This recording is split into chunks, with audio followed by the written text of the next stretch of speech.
Salut à tous, j'espère que vous allez bien, c'est Guilain, on se retrouve aujourd'hui.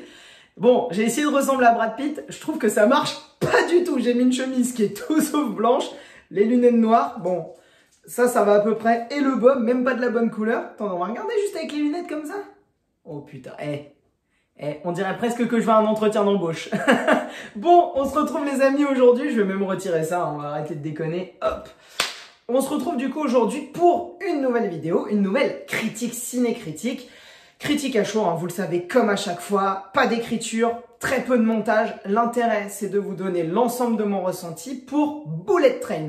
Bullet Train, pour commencer, c'est réalisé par David Leitch. J'en ai parlé dans ma vidéo des sorties de la semaine. Et comme promis, je suis bien allé le voir. C'est d'ailleurs mon attente de l'été. C'était le film que j'attendais cet été. Le blockbuster pas prise de tête avec Brad Pitt. Pour vous la faire rapidement, David Leitch, c'est un réalisateur de films d'action à la base. Il est cascadeur, il est le cascadeur doublage d'ailleurs de Brad Pitt dans beaucoup de ses anciens films, comme par exemple pour citer les plus connus Seven ou encore Benjamin Button. Et du coup, il est parti sur de la réalisation depuis 2017, si je dis pas de bêtises, avec Atomic Blonde avec Charlize Theron, qui pour le coup est un film que j'aime vraiment, vraiment bien. Ensuite, il a sorti Deadpool 2 qui, même s'il était moins bon, je trouve, que le 1, restait dans la lignée et je trouvais était meilleur dans le scénario, même s'il était moins bon dans l'humour, parce que ça faisait vraiment très répété par rapport au 1 et j'avais pas ce sentiment de rajouter une plus-value sur l'aspect de l'écriture du personnage de Deadpool. Et ensuite, il est venu avec un film que j'ai complètement oublié, donc que je vais citer de complètement oubliable, qui est le premier spin-off de la saga Fast and Furious, Hobbs & Shaw. Et du coup, on arrive aujourd'hui avec son 4e film, donc j'ai vu 100% de sa filmographie, ça c'est pas mal, avec Bullet Train. Le principe de ce film, le personnage de Brad Pitt, nommé Coccinelle, va tout simplement avoir une mission donnée par son commanditaire, puisque c'est un assassin, ou en tout cas une sorte de mercenaire privé, si vous voulez. Et il va aller tout simplement dans un train pour aller récupérer une mallette. Finalement, il va se retrouver emmerdé par les jumeaux, Mandarine et Citron, les noms sont excellents, à qui appartenait la mallette et qui devait ramener au chef d'un grand gang japonais. La main blanche, ouais, je crois. Dommage, c'était la mort blanche. Non, bon, c'est pas grave. Mais du coup, et donc, qui sont commandités par la mort blanche pour justement ramener cette mallette au terminus à Kyoto, si je dis pas de bêtises. Et tout simplement, il va y avoir toute une autre flopée d'assassins qui vont être plus ou moins liés à l'histoire. Vous verrez au fur et à mesure, j'ai pas du tout envie de vous spoiler, qui vont arriver dans ce train au fur et à mesure ou qui y sont déjà. Et chacun de ces personnages vont interagir, s'affronter, se croiser même parfois. Et j'ai adoré le film. Très sincèrement, moi, c'est typiquement le genre de film d'action que j'aime. C'est ces films d'action, j'ai trouvé qu'il y avait beaucoup de Agatha Christie. Je pense à ça parce que j'ai vu Mort sur le Nil forcément en début d'année. Regardez, il y a un petit loup qui est venu faire des bruits de pas et m'embêter. Un bébé. Mouah. Allez, va te reposer. Donc du coup, je disais, on a justement l'ensemble de ces personnages qui vont se croiser, qui vont interagir et qui vont là aussi s'affronter. Et vraiment une ressemblance à la Agatha Christie très très très prononcée. Parce que on est vraiment sur ces intrigues où en fait à chaque fois qu'un nouveau personnage va apparaître, ça va rajouter en fait une boucle à l'histoire. Les pièces du puzzle vont s'assembler pour que finalement, lorsqu'on a la résolution finale vraiment quasiment à la toute fin du film, on se rende compte que c'est pas du tout ce à quoi on pensait. Il y a en tout cas une sorte de mini retournement de situation, chose qui moi personnellement m'a permis de rentrer complètement dans ce film parce qu'on suit au début que le personnage de Brad Pitt, puis on a la présentation des jumeaux, Mandarine et Citron, puis on a l'arrivée d'un autre personnage, puis encore un autre, puis du coup ces personnages-là vont se croiser entre eux, s'affronter, et vraiment ça crée des liens de partout. On essaie de comprendre parce qu'on se met quasiment uniquement du point de vue soit des jumeaux, soit du personnage de Brad Pitt, la Coccinelle, et du coup on essaie de comprendre par rapport à ce que eux savent et les chaînons que eux, pour eux, sont manquants, quels sont les liens entre chacun des personnages et quel est leur lien à eux dans l'histoire. Avec aussi un léger retournement par rapport à la présence de la Coccinelle dans ce film et dans cette histoire. Donc vraiment, moi, j'ai beaucoup aimé sur le lien des personnages. Au niveau de la réalisation, les chorégraphies sont folles.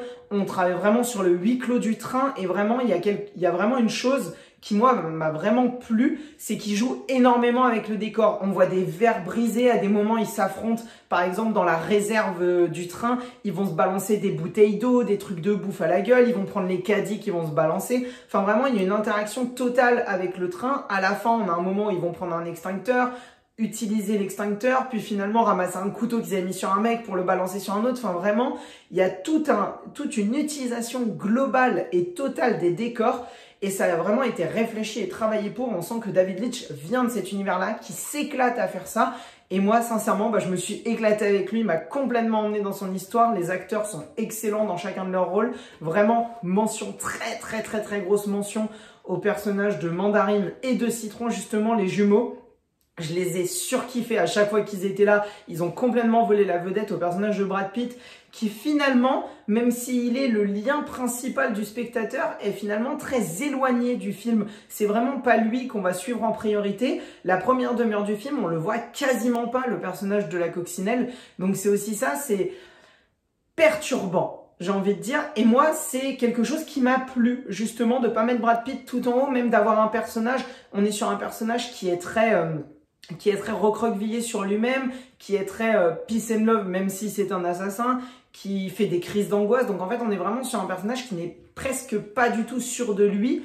Donc en fait, il va vraiment limite servir de comic relief tout en étant le personnage principal. Alors un comic relief, pour ceux qui ne savent pas, c'est un petit peu l'instant culture, c'est ce personnage drôle qu'il y a souvent dans les films. On peut citer par exemple dans Star Wars Jar Jar Binks. Voilà, pour voir un petit peu, c'est ce personnage qui est là pour détendre l'ensemble, désamorcer les moments de tension, un petit peu l'entièreté de la merde qu'est les Gardiens de la Galaxie.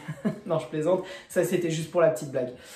Et du coup, mis à part ça, on peut parler également de la fin, parce qu'effectivement sur la fin, alors je spoile pas, mais on a une scène d'accident de train, je spoilerai pas, mais on la voit dans la bande-annonce, et en fait, cette scène d'accident de train, elle est voulue, elle est volontairement faite pour être moche. Et moi, sincèrement, ma salle a rigolé. J'étais dans une salle où il n'y avait pas beaucoup de monde. J'aime bien aussi parler de ma salle vu qu'on va le voir dans un cinéma et c'est l'avantage du cinéma.